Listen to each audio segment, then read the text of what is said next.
হাই friends, আজি আপোনালোকক দেখাম বেতৰ গাছ কেনেদৰে আমি খোৱাৰ উপযোগী কৰি তুলিব পাৰোঁ। এয়া আমাৰ কেঁচাকৈও খাব পাৰি। ফ্ৰেণ্ডছ, এয়া আমি আমাক দেখিছে আমি বেতৰ গাছ কাটি আহি খৰি কাটিবলৈ আহিছোঁ। খৰি মানে মেজি খৰি আজিৰ পৰা কাটিছোঁ, ষ্টাৰ্ট দিছোঁ। এয়া আমি এতিয়া গছজোপা কৰিম, আমি জয় ধ্বনিৰে আৰম্ভ কৰিম। দাদা জয় দিয়ক। এয়া আমি গছৰ আৰম্ভণি কৰিছোঁ কাটিবলৈ। এয়া দেখিছে আমি প্ৰকৃতিৰ পক্ষে এটা ভয়াৱহ নিমন্ত্ৰণ কৰিছোঁ, কিন্তু হ'লেও আমি কাটিছোঁ যদিও গছৰ বিনিময়ত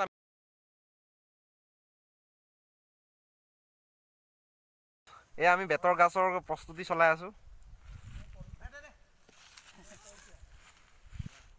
এয়া আমাৰ ফ্ৰেণ্ডছ, হাই দি দিয়া চলজাৰে হয়। সেয়া দেখাবলৈ চেষ্টা কৰিছোঁ এয়া পথাৰৰ মাজত।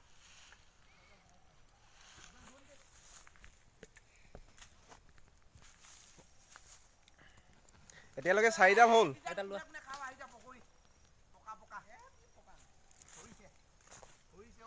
বগৰী আছে, ওচৰত বগৰী আছে। মই বগৰী দেখাবলৈ চেষ্টা কৰিছোঁ। বগৰী খাই আছে আমাৰ দাদাসকলে।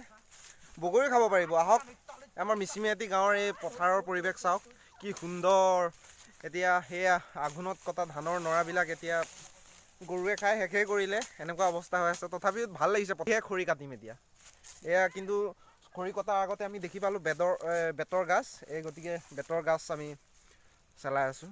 আমি আজি খামগৈ ৰাতি মানে আমি এইকেইদিন ডেইলি আলু বইল কৰি খাই আছোঁ, কিন্তু আলু বইল নহ'ব, আজি বেতৰ গাছ বইল হ'ব উইথ আলু। কিমান ভাল লাগিব নাজানো, আশা কৰোঁ বহুত ভাল লাগিব। Bye bye friends.